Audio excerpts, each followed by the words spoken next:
Hello and welcome to today's webinar, Google Sites for Schools, Part 1.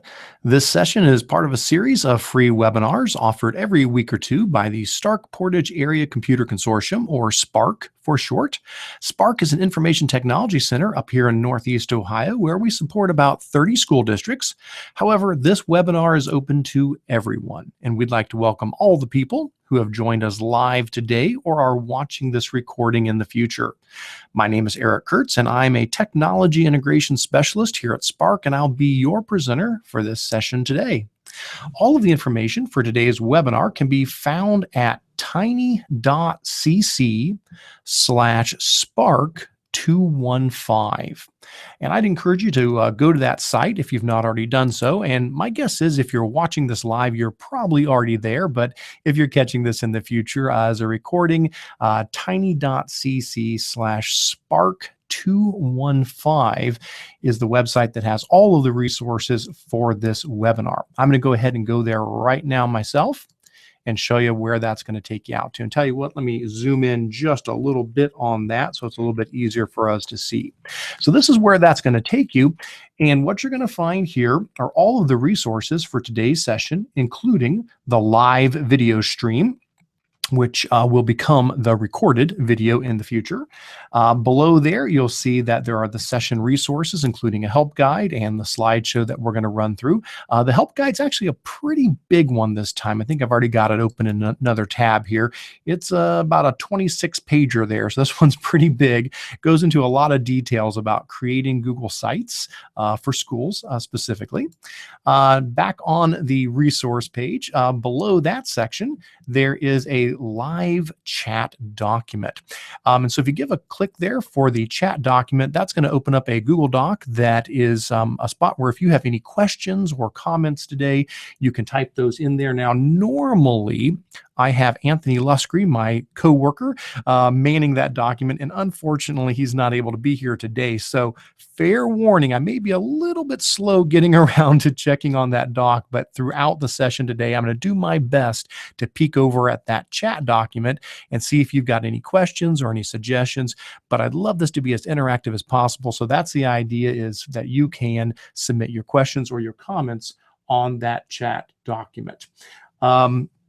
All right, let me keep heading down the page. Below that, we do have a session evaluation. So after this webinar is done, I would love to hear your feedback on there. It's really short. It's just like about a 4 or 5 question, real quick form there just to give us some feedback. Your feedback helps us to improve these. And then the last thing at the bottom of the session page is the certificate. So if you watch this webinar, you can then take a quiz, again, pretty short, just about a 5-question quiz there. And if you pass that quiz with a score of 80% or better, you will be sent a PDF certificate of attendance for 1 contact hour. And hopefully your school will accept those. A lot of schools around here do. You can turn that in for a contact hour, proving that you have watched this webinar. While we're on the session page, I'm going to pop up to the top real quick just to touch on a couple of other things, and then we'll get started with the session.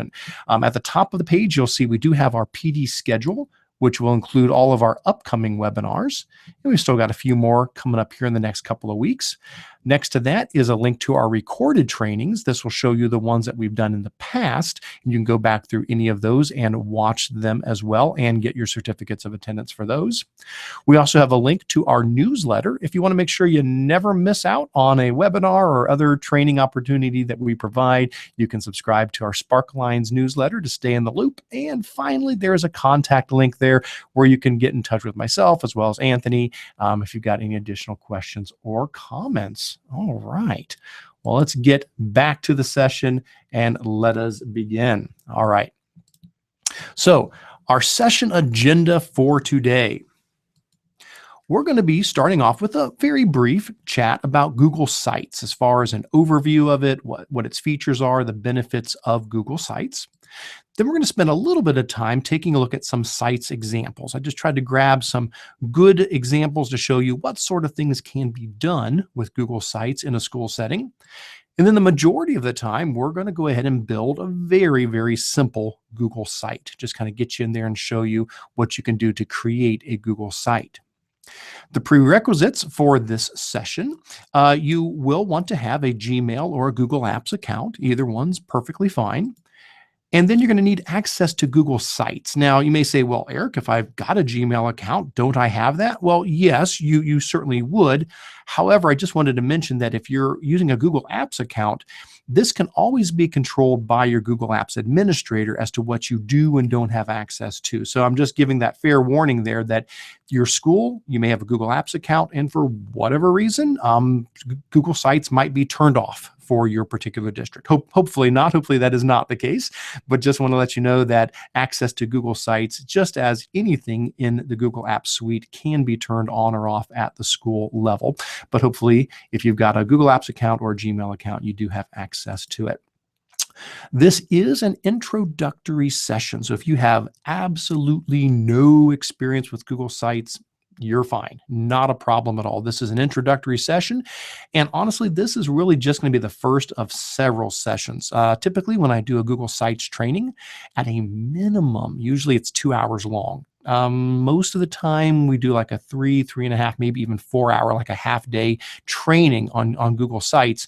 And so there's obviously no way in this 1 hour webinar that we're going to get that deep into it. So I do plan on offering at least 2 more sessions of this. There should be a part 2 and a part 3 to get a whole lot deeper into creating websites with Google Sites. So take this for what it is. Just fair warning, this is an introductory session just to lay the groundwork and kind of get you started into all of that. All right.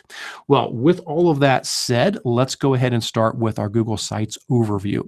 So what is Google Sites? Well, first of all, it is a free and easy to use web design program that is provided by Google. If you've got a Gmail account or Google Apps account, you should have access to Google Sites. And it really is a great option for schools. Now, there are many great options out there, certainly. If you use, Wix, or if you use WordPress, or if you use Blogger, there's a lot of great options out there. But Google Sites is another fantastic option for schools to create websites for teachers, clubs, sports, organizations. Maybe your entire district is going to run on sites. It's also great for student projects. This is not just something for teachers or administrators to use, but it's a great tool for kids, and hopefully we can emphasize that today as well. A couple of key things about Google Sites. First of all, it is all web-based, which most things are anymore these days, but it's worth mentioning that. So you can edit and access your website from any internet connected device. Don't need anything special installed on your computer. It is also easy but powerful. What I mean by that is, if you've really never done much with websites, no problem at all. You can very quickly set up a basic website. You don't need to know anything about HTML or any special coding. On the other hand, if you really do want to dig deep and make a really complex site, it is very powerful. You can do some really neat things the further on you want to go into it. Another nice thing about Google Sites is Google integration. Well, that makes sense. If you use Google Apps a lot, it is really easy to take things from other Google products and stick them into your site. So if you've got documents or forms that you want people to fill out online, presentations for them to view, a spreadsheet to access, images, videos, maps, anything that you've got in your Google products, you can very easily put into your Google site. And we'll take a look at that today as well.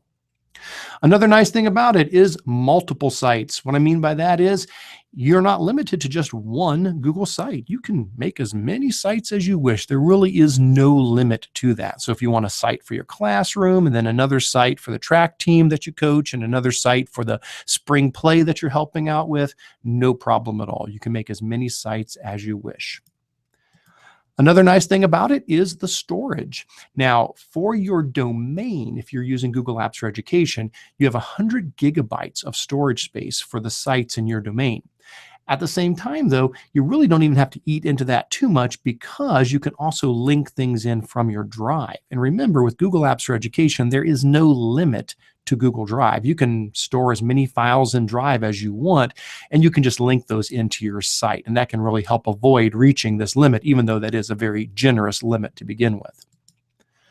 What else is nice about it? Well, It can be public or private. What I mean by that is when you create your Google site, it's completely up to you as to who you want to share it with. If you just want it to be just for you, that's fine. Maybe it's just for a team, just a committee that's working on something and only they should be able to see it. No problem. Maybe it's just for staff. Maybe it's just for certain students, or maybe it's public for the parents and community to see. You have total control over the privacy of the site that you create. And finally, collaboration. Just like everything in Google Apps, it's so much better because you can work with others. Not only can you build your own site, but you can share edit rights with other people so they can work on it too. And what's even better is you can do what's called page level permissions.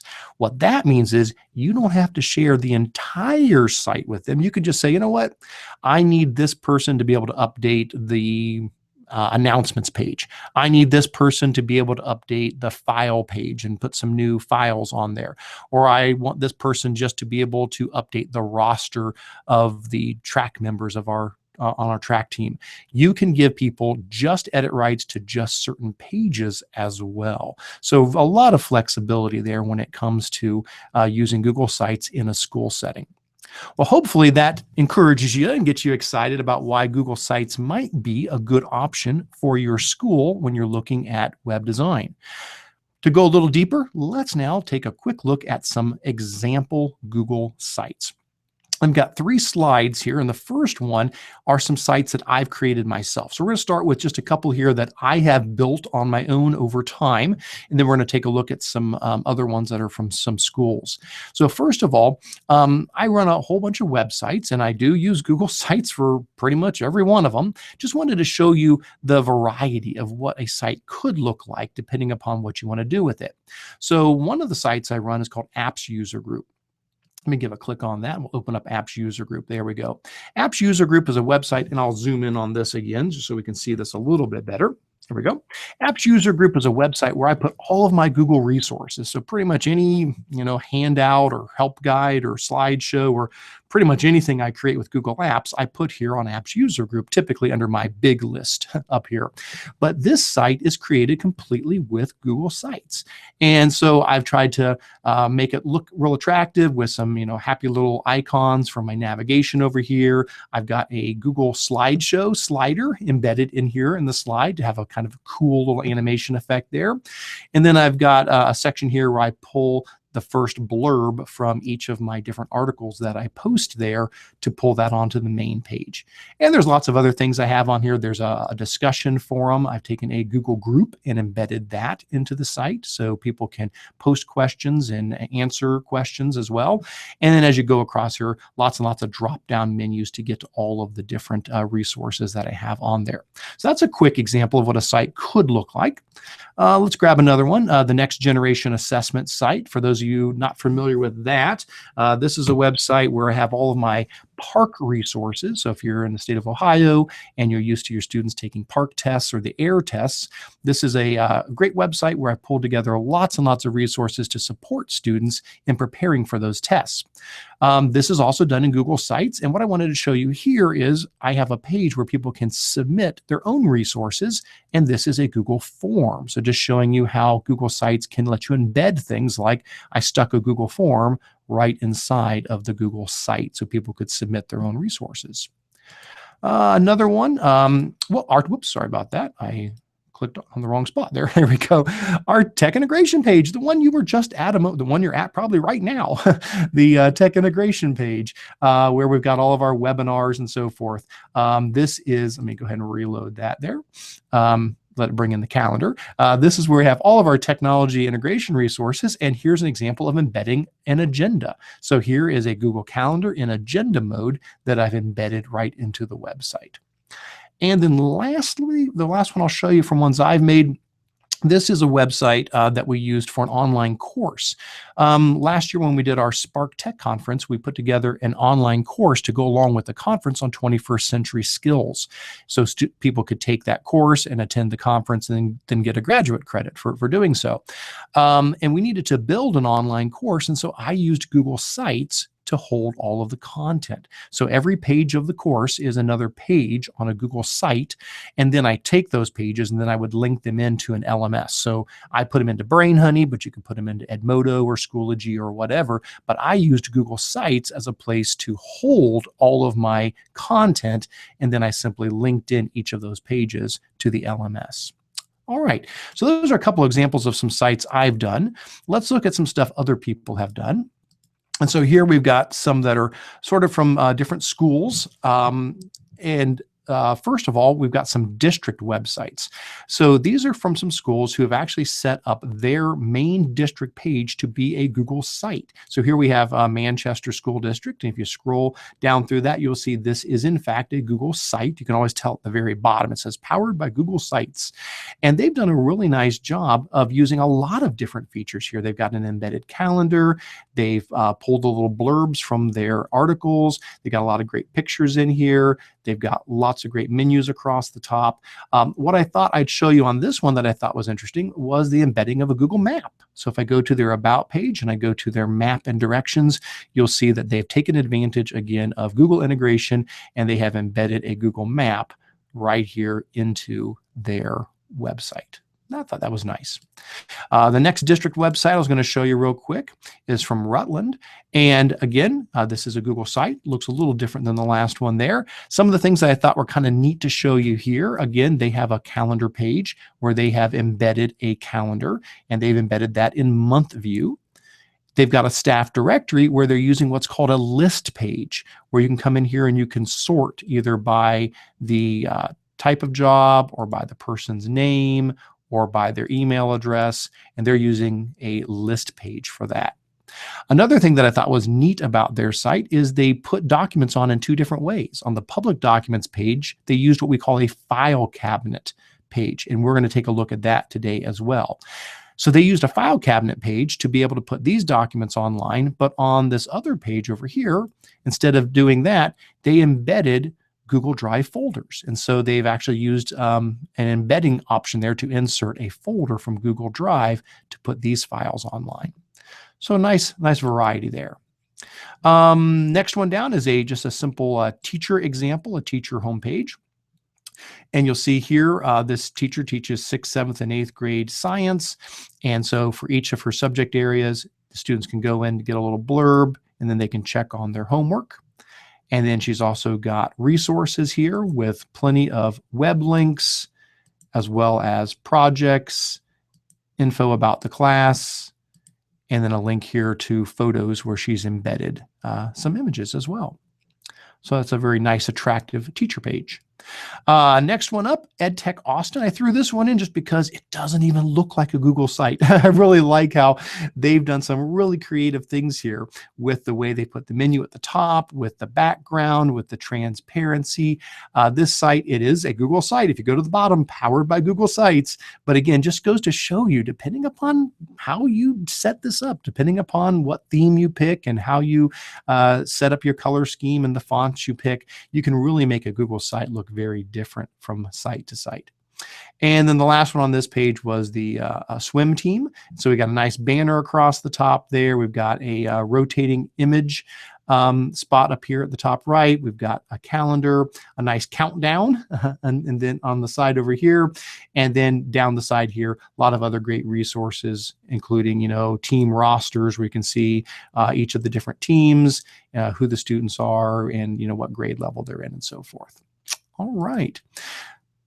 Last slide on sample Google Sites. We're now going to kind of turn the corner and talk more about students. Pretty much, whoops, sorry about that. Pretty much everything that I've shown you so far. I did it again. Let me click up here. There we go. Sorry about that.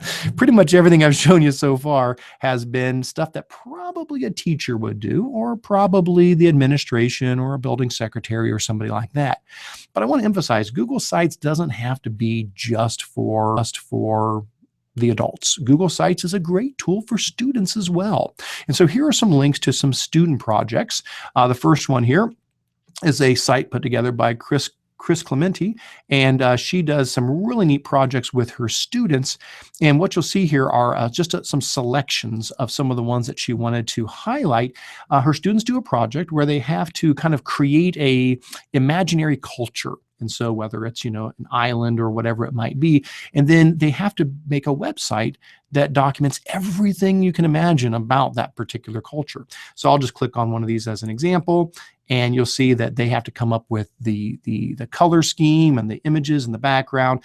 And then as you go down through the side here, they've got lots and lots of information about their fake culture they've set up. So they've got history, cultural celebrations, the first settlers, a location on a map of where to find their island, places to stay while you're there, popular foods to eat there, and then some great sites to see while you're there as well. And so that's part of their project. And so the idea behind that is Google Sites can be another tool for students to share their learning.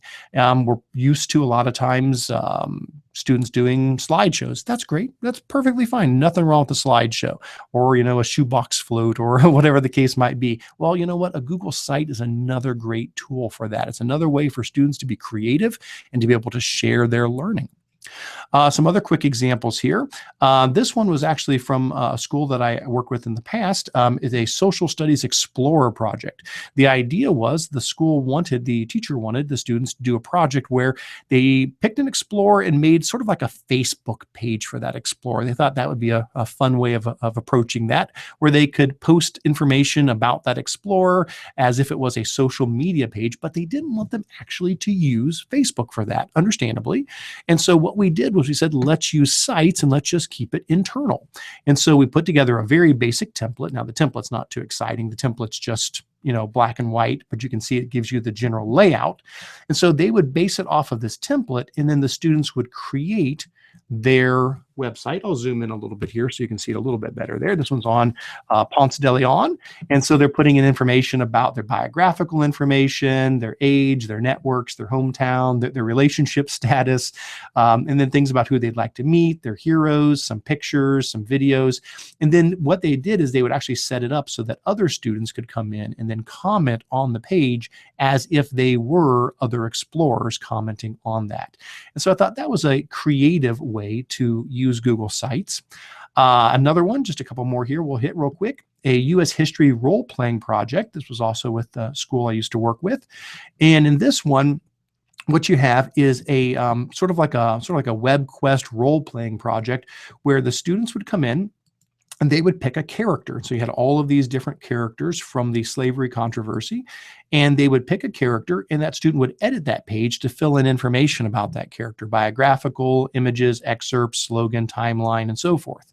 And then again, the students would visit each of the other pages there, and they would have to interact with these other people in character. So they would leave comments at the bottom of the page, asking questions, leaving comments, interacting with them. And then all of the forms and documents that supported the project were also all loaded in here. So the students could get access to the rubric and the sources and everything that they needed to for that project. And the last one, an electronic portfolio.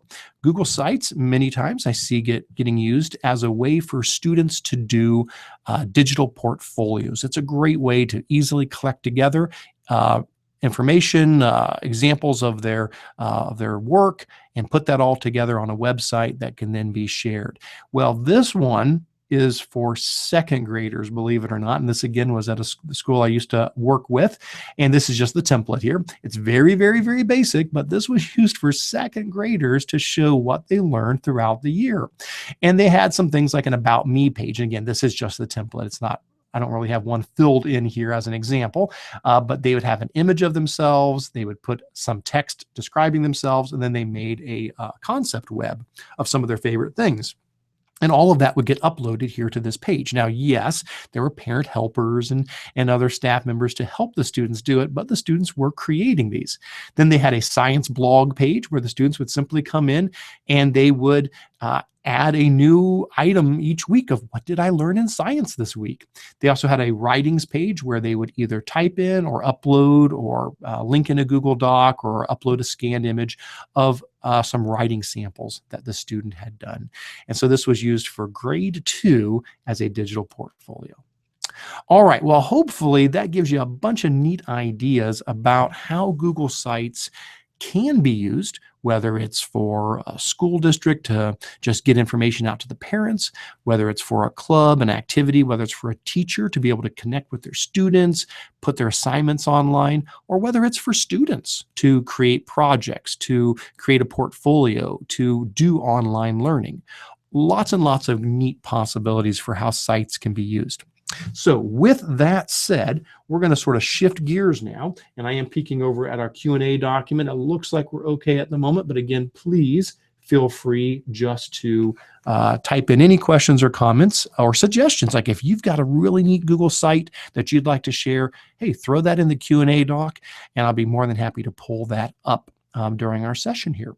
So here's the plan now. We're going to switch gears, and we're going to create a very basic site. Like I said, we've got about a half an hour here, so it's not going to be anything too crazy, but I want to give you the basics of what it means to get in and create a Google site. And then in part 2 and in part 3 of this webinar to come up in the near future, we'll get in much deeper detail onto all the things you can tweak in a Google site.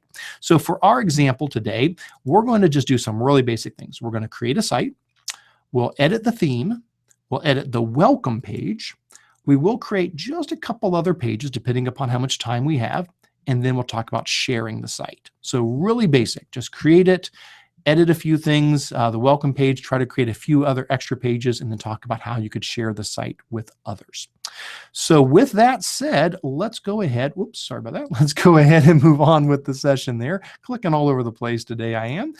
So we're going to dive into creating a simple website. Remember, all of the resources can be found at tiny.cc/spark215. All right, guys, so I'm going to switch over to a different screen now. Let me bring this one up. Here we go. And I'm going to use my Spark account for this just so I can show you a few more sharing options when we do get to that spot. So here we go. Let's go ahead and we will create a website. So to begin with, we need to get to Google Sites. So how do we do that? How do you get to Google Sites? Well, a couple of ways to do so. If you are logged into your Google account, and if you're on any sort of a Google page, you ought to see in the top right-hand corner the waffle button. I think it's really the apps launcher button, but many times I refer to that as the waffle button because, hey, it looks like a waffle and everybody likes waffles, don't they? So if I click on the waffle button up here in the top right, y'all get a bunch of my apps that I can launch, and one of them is Google Sites. Now, you may not see that on that page. You may have to go down to more. It just depends. I know on Google Apps for Education, I believe it does show up on the first page, but I think on a personal Gmail account, you might have to go down to more to get to it down there. So if you don't see it, you may have to go down through more to find it. But that's one way to get to Sites, is just to click on Sites there. If that doesn't work for you, no problem. Just go to sites.google.com. So I'll type that in, sites.google.com. And when you go to sites.google.com, that should be the same thing as clicking on the Sites button from the drop down here. Now, when you get to sites.google.com, and let me zoom in a bit here so you can see this a little bit better, your page may not look just like mine because I've already created a bunch of sites. Some of them are just samples and other ones are real websites. Yours may be blank. There may be nothing here. It may just say, hey, create a Google site, and that's perfectly fine. But once you do start creating Google Sites, this is where you'll go to find them, to edit them in the future. So if you start working on some sites, just go back to sites.google.com. You can find any of the ones you've been working on, and then you can just click on them to open them up and start editing them. We, though, are going to create a brand new site, so a site from scratch here. So let me go ahead and we'll do that. To do that, what we're going to do is we're going to click on the red Create button in the top left-hand corner. And we'll give that a click. And that's going to open up this page here. Now, what you're going to see here is a lot of options, but many of these I kind of skip over at this stage. I'll mention them real quick, but honestly, you pretty much just have to give your site a name, and hit create. That's pretty much all you have to do here. But while we're on the page, I will mention just a couple of other quick things. First of all, you do see the option at the top to select a template. Now, it is possible that your school has put together some templates they would like you to use. Maybe they have a color scheme or a certain layout that they want all the pages to look like. If that's the case, you may see other templates listed here. You may see, a school district template or a high school or middle school template or a teacher template or something like that. So that is possible. You may see those listed there. And yes, there is a gallery here too. I can click on this button, this link to browse a gallery, and this will let me look at templates that other people have put out there. And there are a lot of neat templates. However, I really don't use these. And the reason why is maybe it's just me, I like to start from scratch. I like to start with just a blank website, and I'll put the things in that I want to put in. But be aware, if you are interested, you can go to the template option and you can see templates that people have already created. There's a lot of education and school templates there. That is certainly fine.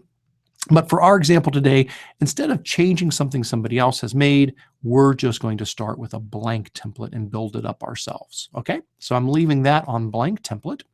Below there, I have to give my site a name. Since this is just a sample, I'm just going to call it Curts Example 002. I already did one at an earlier training with 001, so we'll go with 002. So you've got to type in a name for your site. And then below there, you'll see what it does is it goes ahead and it puts in that information from your site title into the link for your page. Now, keep in mind, this could get really, really long. If you type in a really long title up here, the link to your page could also get really long because it tries to grab all of that and put it down there. You can edit this if you want. If you put in something like, Mr. Kurtz's awesome, mathematics page, I could change this at the bottom to just be called Kurtz Math. And so I could make the link shorter, but still have a long title if I want. The only thing that's important is it has to be unique. Nobody else can have used that same link because a web link has to be unique. So if there's two Mr. Smiths in a building, and if one person grabbed Mr. Smith for the link, the next person would have to use something different than Mr. Smith.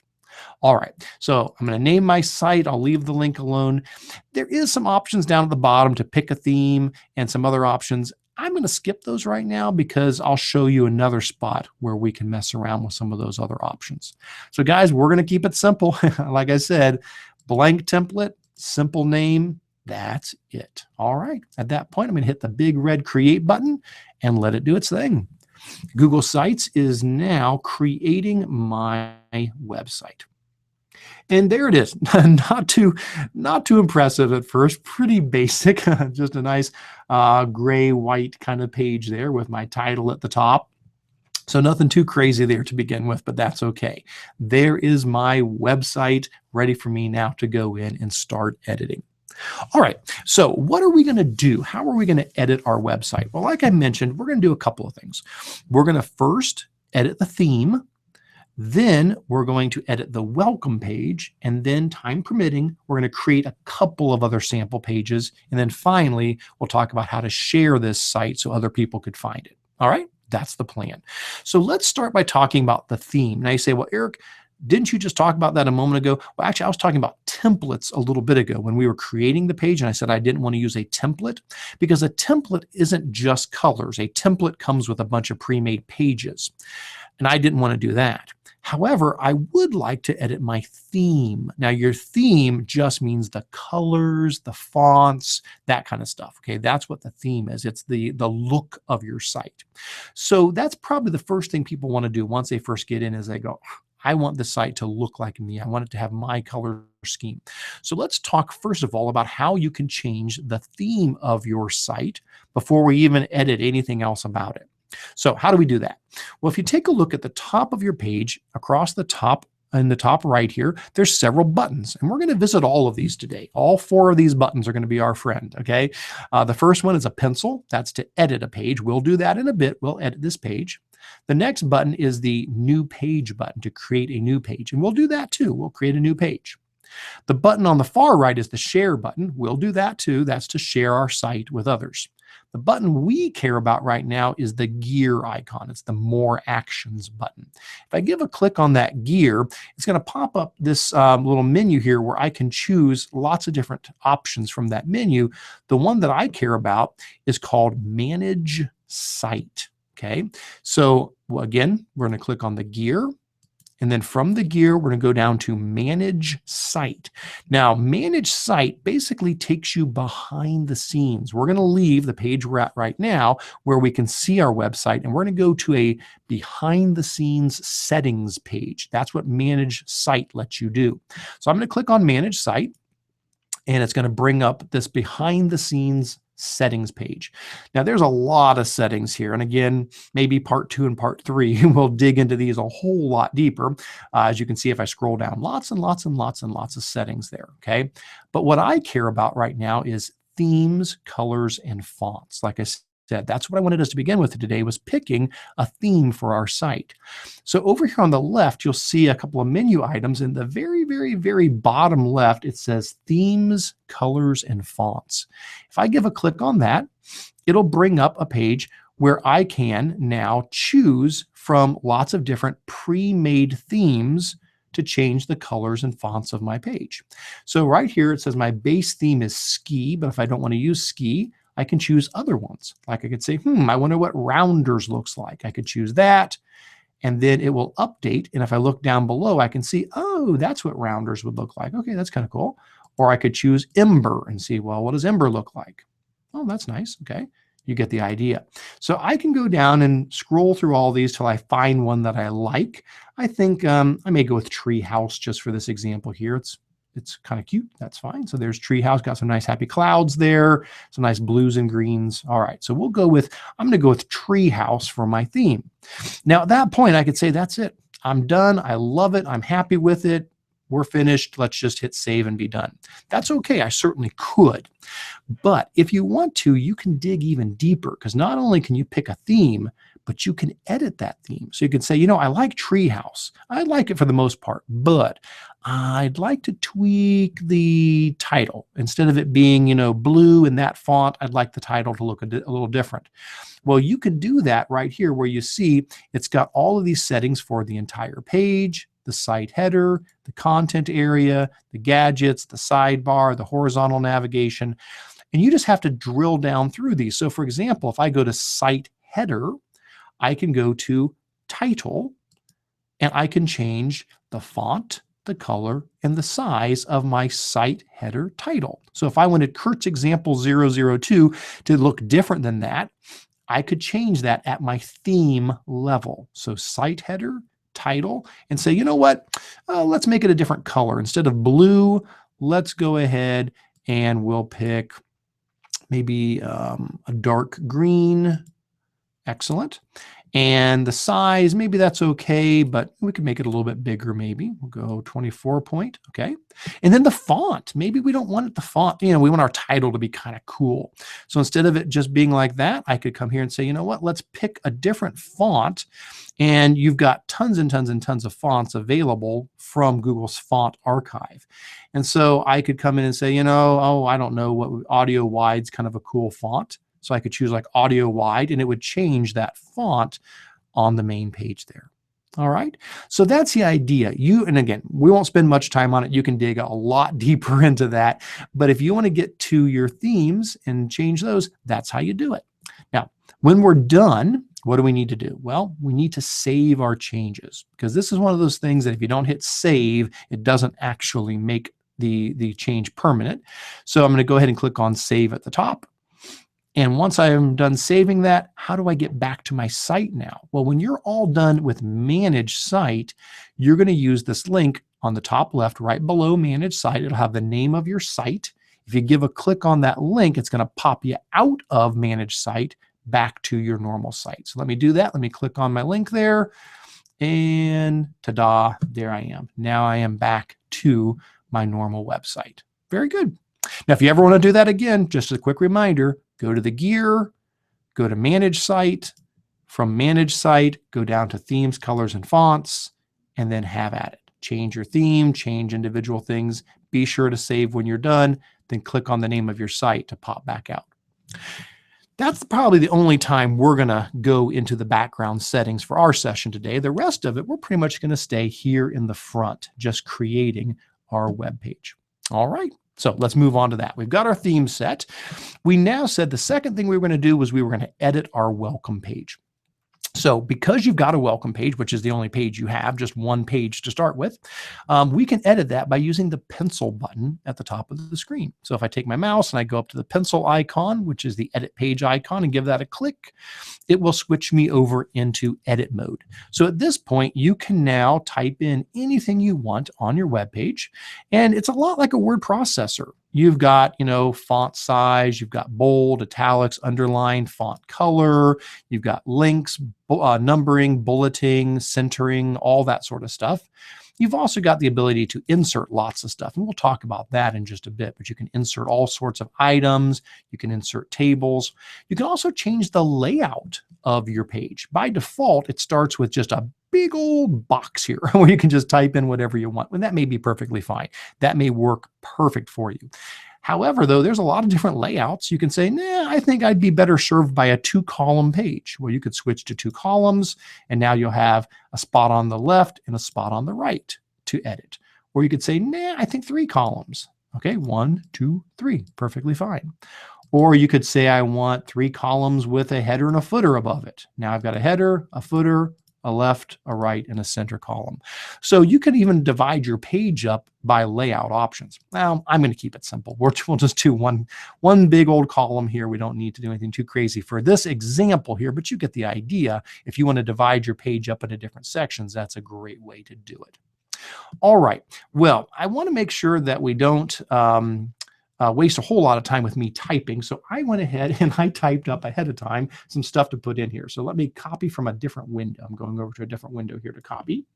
And I'm going to paste into here information from my other window. Now, because I typed it up somewhere else, if I come in here and I paste this in, it'll probably bring the formatting with it. Let's see, paste. Yes, it did.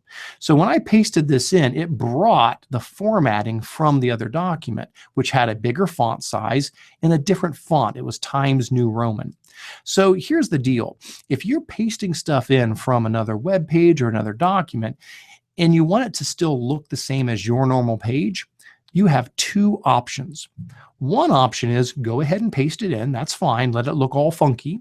But then after you paste it in, highlight it. So get it all highlighted there. And then use the button at the end of the toolbar that looks like a T with an X next to it. That is to remove formatting. That's the text button with an X to remove formatting. So after I paste all of this in, if I hit the little remove formatting button, boink, it'll clean that up. And now if I come down here, you'll see that it doesn't have any of the strange fonts or size. It inherits the font and the size from the web page. Okay, so that is definitely an option for you. Another possibility, though, is if you want, when you go to paste, instead of doing that, you may not have known this, but you can also use keyboard shortcuts. Now, you're probably familiar with Control-C for copy and Control-V for paste. You may not have known, though, if you hold down Control-Shift and V, that means paste without formatting. So Control V will just paste normally. Control Shift V does this. Instead of pasting with the formatting, it pastes it without any formatting. So I do that a lot of times too if I'm copying and pasting things. That way I don't bring all that other garbage along with it. I just get the raw text. So that's nice. All right, guys, so there we go. We've got some text. We got some basic things here. What do I want to do now? Well, probably gussy it up a little bit, maybe highlight some of this, make it a little bit bigger. So I'll let my title there be a little bit bigger. Maybe I'll center that, perhaps change the color for that. You get the idea. So you can go in and you can, edit this just like a Word document, just like a Google Doc or a Word document. It's just like a word processor. You can go in and edit this however you want. Maybe I want to bullet some things here, like for my kids. I could take each of my kids and maybe instead of having them in a list, maybe I could bullet each of them there. So I'll put them each on their own line, and then we will bullet those instead. So I could now highlight my kids' names and hit my little bullet button at the top. Boom, there we go. Excellent. So Putting in text, very simple, type it up or paste it in, and then use all of your formatting options up here to change the text however you want.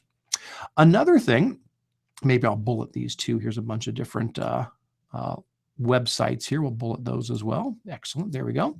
Another thing we want to talk about is putting in links on your page.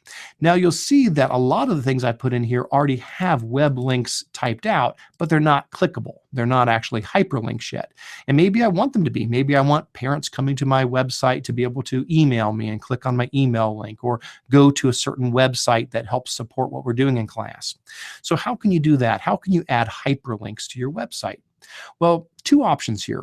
One is if you've already typed in the web address, like www.appsusergroup.org, all you have to do is highlight it and click the link button in the top menu bar, and it will figure out that, hey, that's a website because it's in the format of a website. It's got the www, it's got all that in there. So if I highlight this address and I just hit the link button, it goes, hey, I think that's a web link. And it just turns it into a web link for you. And so I can do that with lots of things. That's like my email address. I can come down here and highlight my email address, hit the link button, boink, it goes, hey, that's an email address. And it just goes ahead and turns it into there. Let me zoom in a bit more here if I can make that a little bit easier for you guys to see. Do that again. Here's my work email address, highlight that, hit the link button, boom, turns it into an email address. Okay, same thing for any web address. Just highlight it, hit the link button, and there you go.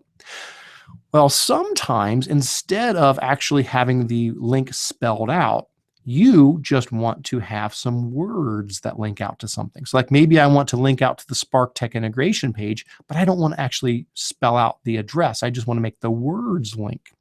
Well, if you do that and you hit the link button, Google doesn't know what to do with it because those are just regular words.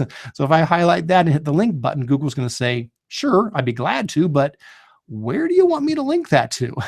And so what I can do then is I can click on web address and I can actually type in the web address. So in this case, our tech integration page is ti.apps.spark.org.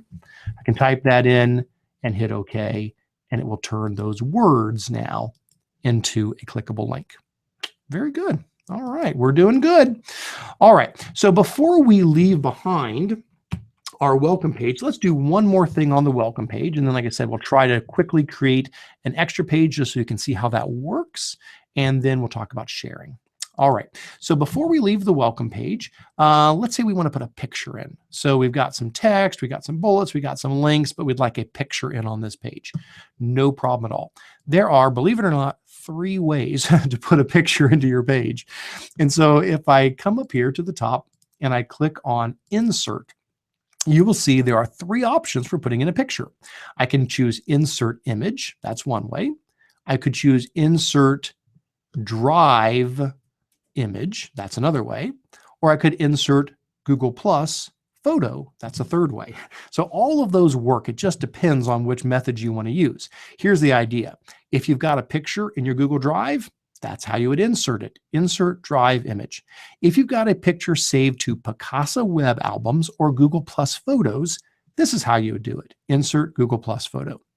If you want to upload an image that is not in your Drive or in your Google Photo Albums, then you would use Insert Image. So I'm going to do that. Insert Image.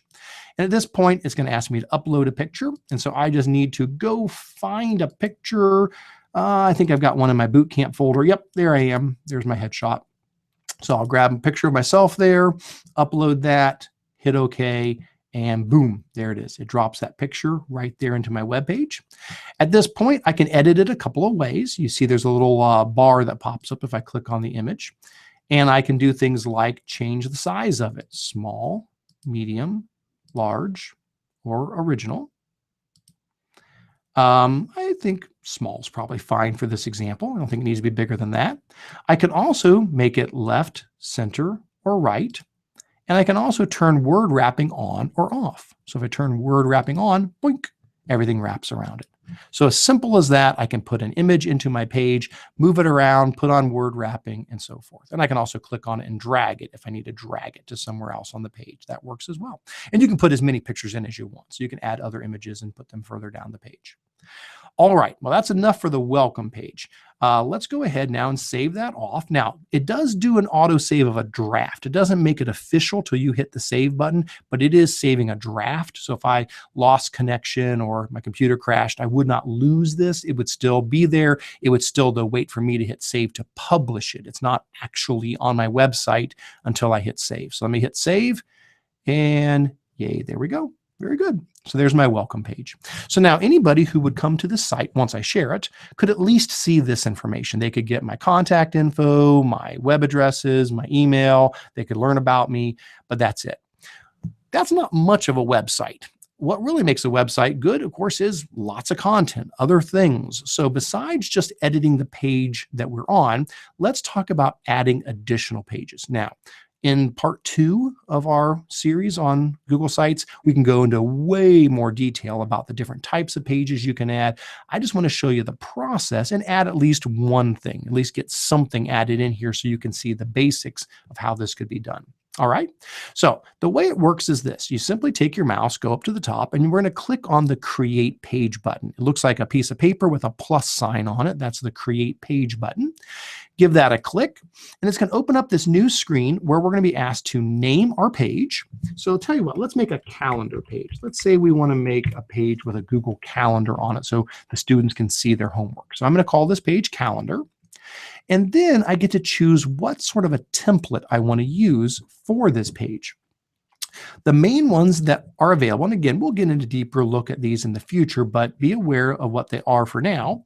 There's the web page template. Well, what's that? The web page template means a big blank page, and that's it.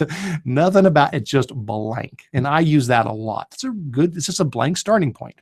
There are other ones, though. There's ones called an announcement template. The announcement template is for a blog page. So if you want to do like a news page or a current events page or a student of the week page or any kind of a blog type page where you're going to have chronological posts, that's the announcements page. There's also one called the file cabinet page. The file cabinet page is great if you want to do like a forms and docs kind of a page. You want to upload, handouts for the students to be able to get, or slideshows, or you want to link things from your Google Drive in permission slips or study guides or whatever the case might be. A file cabinet page is a nice way to be able to do that. Then there's what's called a list page. The list page is good for like rosters. We saw that on the swim club page as well as a few others. This is where you can create columns and then add rows to those columns with like people's names and positions or websites and web links. A list page makes a sortable page where you can go through and have rows and columns of information that people can click on and sort through. And then there's also what's called the start page, and I really don't use that typically with a website. So web page, announcements page, file cabinet, and list page are your different options. Well, we're just going to do a web page because this is just a very simple calendar page, nothing too fancy about it. We're just going to do a web page for this one. All right, so let's go ahead and we named it, we picked web page, let's hit create, and there it goes. It's going to make a page for us. And there we are. Excellent. We now have a calendar page. Now notice two things happened. We now have a new page called calendar. And over here on the left, look what we have. Our navigation menu has calendar added. There's still the home link to get back to the home page, but now calendar has been added. So every time you go and create a new page, it's going to get added to this navigation here over on the left-hand side. Now, there's ways to change that, but that's more advanced. We'll talk about that in the future. But for now, just creating a page does throw that over there. All right, so what do we want to put on this page? Maybe something like, see the calendar below for upcoming class assignments. Oops, there we go. All right. Now, so I typed in a little blah, blah, blah there. What I want to do now is I want to add a calendar to my calendar page. Well, remember what I said about the benefits of Google Sites? It ties in Google products very nicely. So any blank page I create, any blank web page, I can very easily go up to the insert option and I can insert all kinds of stuff onto this page. Sure, I can insert images. That's great. We've seen that. But I can also insert other things like a calendar or a chart Or from my Google Drive, I could stick a Google document into the page, or a Google form for people to fill out, or a spreadsheet for them to scroll through, or a presentation, or a video. I can insert all of those things into the page. I can also insert photos from Google+. I can insert a map, a YouTube video. For my example, though, I just want to insert a calendar. So I'll click Insert, I'll click Calendar, and now it's going to ask me to go find the calendar I want to put in. I made one up ahead of time called Pre-Algebra, pretending like I'm a pre-algebra teacher. So I'll check my pre-algebra calendar from Google Calendar. And this is just a Google Calendar that I have created in the past. And I'll go ahead and select that. It'll give me a chance to change some settings if I want to tweak some stuff here, but it's fine the way it is. We'll just leave it as it is and we'll hit Save. And boom, it drops that in. I may say, well, Eric, that does not look like a calendar. That looks like a big gray box. Well, you're right until I hit save, because I'm in edit mode right now. So it's just showing me where the calendar is going to go. And if I click on it, I can get into the settings here to edit it and change some things if I want to. After I hit save, though, that's when it's going to look better. So let's hit save and give that a moment. And ta-da, there it is. And so now that live calendar has been inserted into my web page. And it is live. If I go and I make a change on my Google on my Google Calendar for my pre-algebra class, if I added another test or a project, that would automatically show up here in this embedded calendar because it is a live calendar. All right. Well, that's the idea behind adding additional pages. So at any point now, I can go back and click on my home link on the left. It'll take me back to my main home page. I could now hit my calendar link below there to go to my calendar page. If I wanted to add more pages, I would just repeat that process. Simply go up to the little plus button, the Create New Page button up here in the top, give it a name, and pick the kind of a template. Like I said, in Session 2, we'll get into a lot more details about different types of pages you can create. Again, file cabinets, great for forms and docs. Announcements are great for blogs. List is good for rosters or a list of web links. And a web page is just a blank page that you can put pretty much anything on there that you'd like. Okay, well, I'm not going to create another one right now. We need to cover one last thing. So we talked about creating the site, editing the theme, editing our welcome page, adding additional pages. What about sharing our site? Because right now, nobody can see it. Even though we've worked on it and we can see it, it's private. And how can I tell that? Well, if I put my mouse above the share button, I can even see a little padlock up there and it says private to only me. And that is the case. When you first create a website, only you can see it. Nobody else can get to it. Even if you give them the web address, you can come up here and give them that web address. Doesn't matter if they try to go see it. Like if I grab this web address right now and I open up an incognito window that I'm not logged into and I put that web address in there, it's going to say, sorry, you got to log in to prove that you have rights to this, and it's not going to let me into it. Okay. So how do you share the site? Well, pretty much you go up and click on the big blue share button. So I'll come up here, give a click on the big blue share button. It actually takes you to the manage site screen, but it dumps you into the sharing and permissions section. And from here, I can now decide who is allowed to see this page. And again, we can get into more details in future sessions on this as well, but it's just like sharing a Google Doc, very much the same. You've got two options. Either you can invite specific people. So if you want to just let a certain group of people see it, that's fine. Put their names in there and just invite just them and decide what privileges they get. Now, there are 3 privileges you can give people. You can give them edit rights so that they can edit your page. You can give them view rights so they can just see the page, or you can give them ownership rights, which means they can also get to this back-end managed site part. Now, it is a little odd. You can have more than one owner of a Google site. That's not true with the Google Doc. Only one person owns a doc. Not true with sites. You can have, 5, 10, 20 owners. Doesn't matter. You can have as many owners as you want. The difference is view rights. You can just see the page or see the site. Edit rights. You can edit the content of the pages. Or ownership rights, you can also go to the manage site screen and change the theme, change the sharing, and get into all the settings behind the scenes. So that is an option. You could come here and invite specific people. Or you can come up here at the top where it says private, only you can access, and you could click the change link. And at this point, you could say, instead of sharing it just with certain people, I'm going to share it with anybody in my school district or anybody in the world. So I could go all the way up to public on the web. And if I hit save there, then anybody is going to be allowed to be able to view that website. So let me go ahead and choose public on the web, hit save. And now if somebody has the link, they can get to the website. Now I can always change that again in the future. Okay, I can always come back to my sharing settings and make a change to that. But now if I leave manage site, if I click on the name of the page below manage site in the top left, go back out of there. If I come up here and copy my site again, and if I open up an incognito window where I'm not logged in and I paste that in, I can now view the site. It is no longer private. It's now public out there for anybody to view.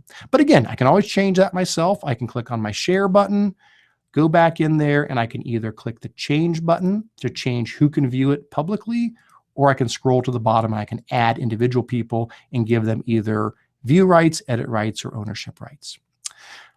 And once all that's done, how do people get to your page? Well, just like I was showing, it's the link at the top. So basically, once you've made it public, you would come up here, grab this link, and you'd want to share that link with people. Either link it in on another web page or email it out to them or somehow make that link available. All right, guys, as we're starting to wrap up here, let me take a quick look at our Q&A doc and see if we've got any questions that have come up. And it does seem we have one. Says that they said they did not have any templates available when they went to create their site. Is that a setting in the admin console? Yes, it is. So short answer, it is.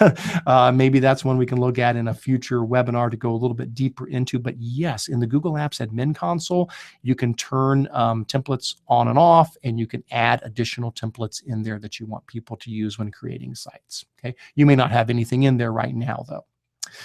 All right, well, let's go ahead and we're going to pull all of this to a close now. And I really appreciate everybody being with us here today. So let me pop back over to our other, if I can find my other slideshow. There it is. Yay. So as we wrap things up here today, just a reminder, this is a part one session. I hope it laid a really good foundation for you, understanding what sites is all about and how it can be used and just the basics of getting in and getting started with it. Definitely look for some additional sequels to this in the future where we'll get a whole lot deeper in. As a reminder, all of the resources for today's session can be found at tiny.cc/spark215. There you will find the video from today's session. You'll find the resources, including a very detailed help guide that goes into a lot more detail than we can do in our short time together here. There's also the session evaluation. As always, love to get your feedback. Just helps us to always keep improving these. And there is the certificate. You can earn a certificate by taking the quiz at the bottom. From that site, you can also get to our PD schedule of upcoming webinars, our recorded trainings of the ones we've done in the past, our newsletter, so you always stay in the loop, and you can also contact us from there as well. So again, thank you so much for taking the time to watch this session. Hope to see you again in the upcoming weeks for more educational technology webinars. Thanks so much and take care.